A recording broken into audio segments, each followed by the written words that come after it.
आजकल क्या है कि आजकल बहुत सारे डिमांड इतना ज्यादा हो गया कि जो यूक्रेन से और रशिया से भी बहुत सारे लोग वहाँ पे आ रहे हैं, क्योंकि वहाँ पे ना बहुत पीसफुल कंट्री है।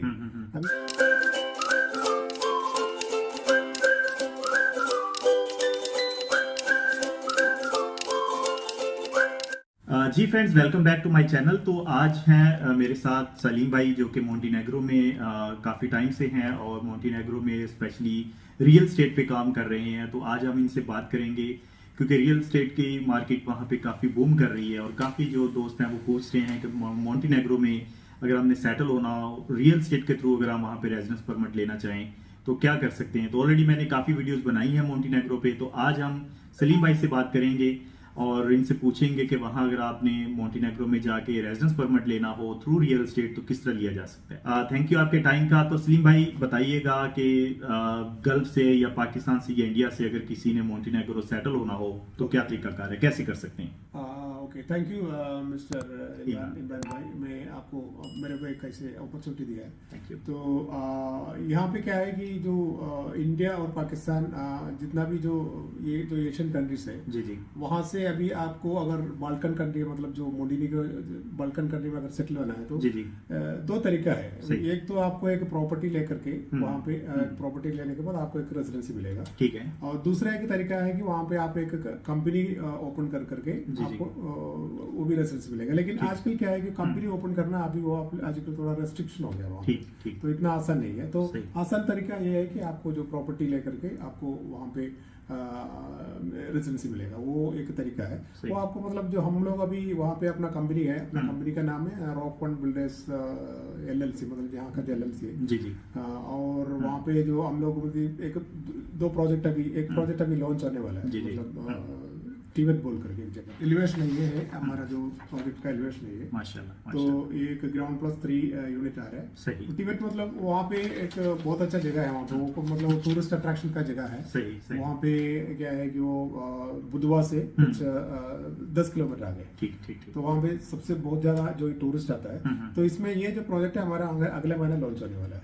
तो यहाँ पे आपको मिलेगा एक स्टूडियो अपार्टमेंट है और 1 BHK है, 2 BHK है जो दुबई में आते जाते रहता है, जो हमारा एक ऑफिस भी अभी यहाँ पे खुलने वाला है। ठीक। तो आप लोगों को मतलब आसानी से यहाँ पे रेजिडेंसी लेने के लिए अरेंजमेंट करूंगा, वो भी बहुत कम दाम है, क्योंकि हम लोग ये चाहते हैं कि क्योंकि जो इनिशियल स्टेज में कुछ 50-60,000 यूरो में, मतलब जो 50-60 लाख इंडियन रुपीस में मिनिमम कितना यूरोस का प्रॉपर्टी आप बाय करेंगे तो आप क्वालिफाई कर सकते हैं रेजिडेंस परमिट के? उसमें मिनिमम आपको जो प्रॉपर्टी का वैल्यू का नहीं है, मिनिमम आपको चाहिए कि 25 to 30 स्क्वायर मीटर, मतलब 25 स्क्वायर मीटर आपको बिल्डिंग रेजिडेंशियल बिल्डिंग चाहिए, बस इतना है। उसमें मतलब उसमें अमाउंट का कोई रेस्ट्रिक्शंस नहीं है वहाँ पे रेस्ट्रिक्शन। लेकिन आजकल क्या है कि आजकल बहुत सारे डिमांड इतना ज्यादा हो गया कि जो यूक्रेन से और रशिया से भी बहुत सारे लोग वहाँ पे आ रहे हैं, क्योंकि वहाँ पे ना बहुत पीसफुल कंट्री है। अभी इंडियंस और जो मैं बोल रहा हूँ जो इंडियंस मैक्सिमम वहाँ पे तो 40-50 तक है, बस 50 to 60 होगा मैक्सिमम। 40 to 50 फैमिलीज तो फैमिली है। उसमें इसलिए क्या है कि वो लोग मतलब जो ज्यादा मतलब जो इंडियंस को बहुत अच्छा जगह है वहाँ पे जाने के लिए, क्योंकि बहुत रिस्पेक्ट मिलेगा। इसके बारे में आपको मैं बता दूंगा। तो आपको अगर ये इसका कितना स्क्वायर फीट है, मतलब कितना अमाउंट है, इसका कोई ये नहीं है। लेकिन आजकल क्या है कि डिमांड ज्यादा हो गया, इसलिए तो थोड़ा अमाउंट बढ़ गया। अभी मिनिमम आपको तो 50 to 60,000 यूरो, मतलब जो 50 to 55 लाख इंडियन रुपीस में आपको इन्वेस्टमेंट करेगा तो आपको रेजिडेंस मिलेगा। यानी कि 50 to 55,000 यूरो में अगर बात करें, यूरो से बात करेगा तो आपको 50 to 55,000 यूरो में आपको ये एक अपार्टमेंट मिलेगा वहाँ पे। वो भी अच्छा है। जो हमारा जो अपार्टमेंट जो लॉन्च होने वाला है वो सेम रेट में लॉन्च हो रहा है, हम लोग 50-55,000 में लॉन्च हो रहा है। तो एक चीज मैं यहाँ पे आपसे क्लियर करना चाह रहा हूँ कि कोई अगर इंस्टॉलमेंट पे प्रोजेक्ट ले लेता है इसी कॉस्ट में 50 to 55 वाला, चाहे वो स्टूडियो है कोई भी है, उस पे भी रेजिडेंस परमिट मिल जाएगा? इंस्टॉलमेंट में आपको मतलब इनिशियली या इंस्टॉलमेंट में नहीं मिलेगा, जब तक आपका नाम पे जो अपार्टमेंट है आपका नाम पे रजिस्टर होने के बाद ही आपको मिलेगा। अगर आप एक जो प्रॉपर्टी एग्रीमेंट करता है तो ऐसा इसी मुताबिक एक आपको एक कोर्ट से आपको एक डॉक्यूमेंट मिलेगा, ये कोर्ट से टेस्टेड एग्रीमेंट है। ये नोटराइज्ड एग्रीमेंट है, इसमें नोटरी साइन कर करके लेकिन नोटराइज्ड एग्रीमेंट है। ये तो इनके लैंग्वेज में है एक्चुअली। ये तो मैं परचेस किया था तब मेरे को मिला था। सही। तो अगर कोई फैमिली पाकिस्तान से, बांग्लादेश से, इंडिया से या गल्फ से कोई वहां मूव होना चाह रहा है, तो यानी 50 to 55,000 यूरो उसने इन्वेस्ट करना है। डजंट मैटर प्रॉपर्टी का स्टूडियो है, 1 बेडरूम है, कोई भी है, कोई या फैमिली साइज का कोई प्रॉब्लम नहीं है कि छोटा फैमिली है, बड़ा फैमिली है, कोई इशू नहीं है। आपको पूरा फैमिली को आपको मिलेगा, रेजिडेंसी मिलेगा आपको, मतलब आपको मिलेगा, आपका वाइफ को मिलेगा, आपके चिल्ड्रंस को मिलेगा। ये जो रेजिडेंसी आपको मिलता है जी जी 1 साल के लिए मिलता है। सही है। उसके बाद क्या है कि जो हर एक 5 साल के बाद इसको टीआर बोलते हैं, टेम्पररी रेजिडेंसी। ये 5 साल के बाद आपको परमानेंट रेजिडेंसी मिलेगा। उसके बाद फिर आपको तो वहां पे रहने का जरूरत नहीं। उसके बाद 5 साल के बाद फिर क्या है कि आपको जो 10 साल में आपको पासपोर्ट मिल जाएगा। ये अगर परमानेंट रेजिडेंसी तक आपको वहाँ पे कुछ दिन है वो रहना पड़ेगा वहाँ। ठीक, तो अभी मैं दोबारा वहीं से स्टार्ट करता हूँ कि अगर 50 to 55,000 में किसी ने इन्वेस्टमेंट कर दिया, प्रॉपर्टी ले लिया, यस, इसके बाद जो डॉक्यूमेंटेशन है उसकी कॉस्ट क्या आता है, और ये जो फिर इसके बाद ये जब अप्लाई करेंगे तो उसके लिए डॉक्यूमेंटेशन क्या चाहिए और कॉस्ट क्या आती है? इस आपका अच्छा क्वेश्चन है ये जी। अच्छा, एक्चुअली ये जो आपका प्रॉपर्टी है, आप परचेस करने के बाद इसको क्या है कि प्रॉपर्टी जो डॉक्यूमेंट बनाने के लिए आपका वहाँ पे डॉक्यूमेंट चार्ज होता है, जैसे इसको प्रिपेयर करने के लिए जी जी। और एक एडवोकेट चार्ज होता है। मैं पूरा मिला करके आपको बता दूंगा। एक एडवोकेट चार्ज होएगा, और दूसरा बात है आपको जो पीआर जो रेजिडेंसी है उसका एप्लीकेशन भरने के लिए वो कॉस्ट होगा। वो पूरा मिला करके आपको मैक्सिमम 1,000 यूरो, उससे ज्यादा नहीं आएगा। 1,000 यूरो आएगा। उसमें सारा आपका डॉक्यूमेंटेशन कंप्लीट हो जाएगा। ये तो हम लोग कैसे करते हैं, हम लोग जो हमारा प्रोजेक्ट जो आपको पता है ना जी जी, तो हमारा प्रोजेक्ट में जो भी इन्वेस्ट करेगा तो उनका जो कॉस्ट में इंक्लूडेड है, ये पैकेज है, पैकेज इंक्लूडेड। इसमें हमारा अपार्टमेंट क्या क्या आपका एक तो आपको अपार्टमेंट मिलेगा, दूसरे आपको फुल फर्निश्ड मिलेगा। अगर आपको रहना तो आप रह सकते हैं, नहीं तो आपको जो प्रॉपर्टी है आपका जो मैनेजमेंट मतलब रेंटल मैनेजमेंट के लिए हम देना, हमें अगर आप ये बताएगा तो हम उसका आपका जो प्रॉपर्टी रेंटल मैनेजमेंट दे देगा। आपका हर एक महीने में आपका जो उधर का बैंक अकाउंट में आपको अमाउंट आएगा।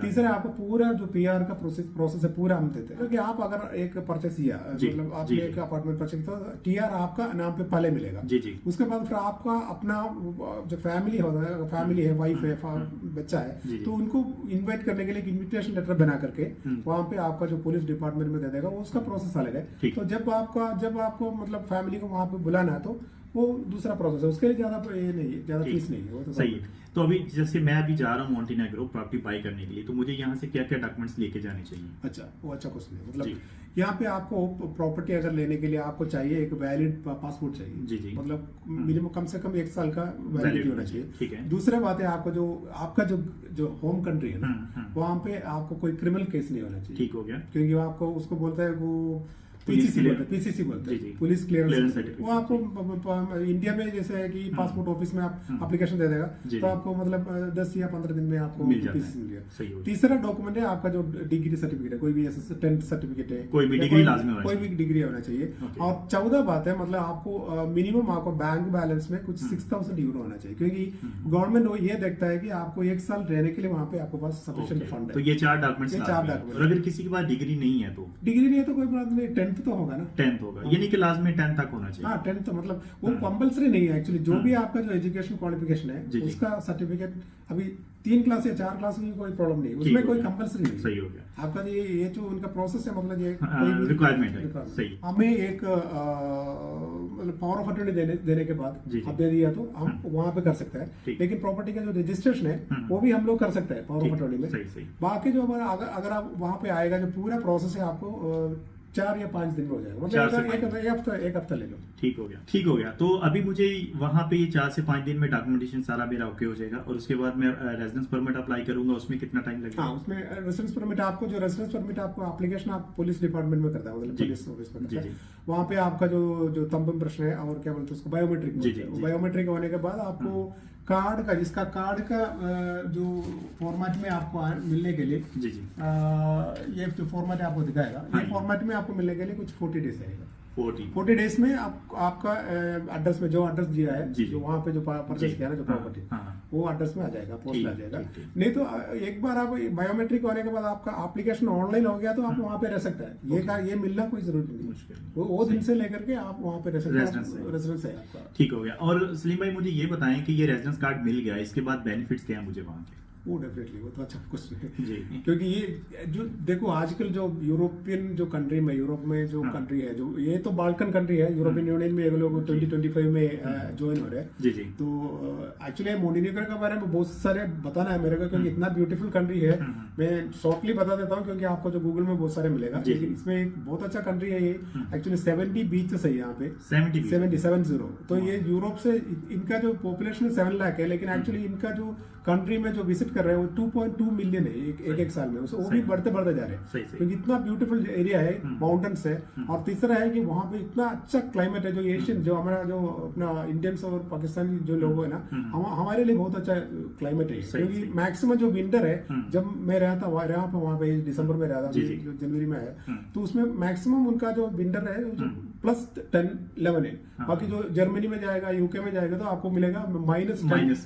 तो ये जो क्लाइमेट भी अच्छा है और कॉस्ट ऑफ लिविंग बहुत कम है। तो ये जो मोंटेनेग्रो का जो डिफरेंस मैं बोल रहा हूँ, हाँ जी, बेनिफिट्स में रेजिडेंस परमिट पे मेन बेनिफिट ये है कि आपको एक तो आपको वहाँ पे एक यूरोपियन जो रेजिडेंसी, यूरोपियन यूनियन होने के बाद आपको यूरोप का जितना भी जो कंट्री है, जो 25 कंट्रीज है, जैसे जर्मनी हो गया, इटली हो गया, वो पूरे कंट्री में आप फ्रीली ट्रैवल कर सकते हैं। और आपका जो उसका जो भी बिजनेस है, जो भी है, वो आप कर सकता है। अच्छा, दूसरा जो बेनिफिट है, आपको 55 ईयर्स एज है ना, जो 55 ईयर के बाद आपको फ्री, मतलब आपको पेंशन मिलेगा।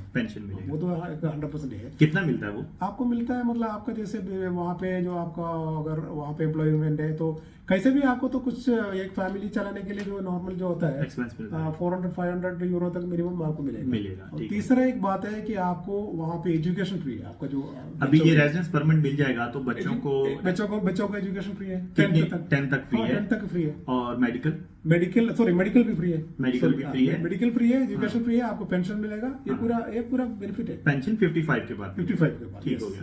और इसके अलावा लैंग्वेज बैरियर है वहाँ पे? लैंग्वेज बैरियर कुछ नहीं है, क्योंकि वहाँ पे तो एक्चुअली वहाँ पे जो मोंटेनेग्रियन बोल करके एक लैंग्वेज है, लेकिन आपको जो इंग्लिश है ना, इंग्लिश तो वहाँ पे 50-60% लोग इंग्लिश बोलते हैं। तो क्योंकि वो एक टूरिज्म कंट्री है, तो आपको मालूम है कि टूरिस्ट जो आता है तो वहाँ पे इंग्लिश बताना पड़ेगा, तो इंग्लिश चल जाएगा। इंग्लिश तो कोई प्रॉब्लम। एक और सवाल है कि अगर ये ले लिया रेजिडेंस परमिट थ्रू पार्टी, तो उसके एक साल बाद कुछ टैक्स है, एनुअल टैक्स है? एनुअल टैक्स है। वो कितना % है? वो तो बहुत नॉमिनल है। आपको आएगा, मतलब अगर आप 55,000 में प्रॉपर्टी, 50,000 यूरो में आपके प्रॉपर्टी ले लिया, तो मैक्सिमम आके आएगा मेरे ख्याल में कुछ 60-70 या तो 100 यूरो बस टैक्स। हाँ, दैट्स ऑल, इतना ज्यादा नहीं। लेकिन एक वन टाइम टैक्स है आपको, मतलब 1000 यूरो तक आपको एक 3% टैक्स एक वन टाइम देना पड़ेगा। वो एक्चुअली हमारा जो प्रोजेक्ट है आप ले लेगा तो उसमें आपको फ्री है, उसमें इंक्लूडेड है। तो एनुअल फीस है वो 100 यूरो, इतना ज्यादा नहीं है। ठीक हो गया। तो इस पे रह के वहाँ कोई बंदा बिजनेस भी कर सकता है या जॉब भी कर सकता है? इस डेफिनेटली आपको जॉब कर सकता है, आप बिजनेस कर सकता है। वहाँ पे जॉब, मतलब जो वहाँ पे इतना जॉब का जो IT फील्ड है, वहाँ पे तो बहुत अच्छा जॉब का मतलब अपॉर्चुनिटी है वहाँ पे।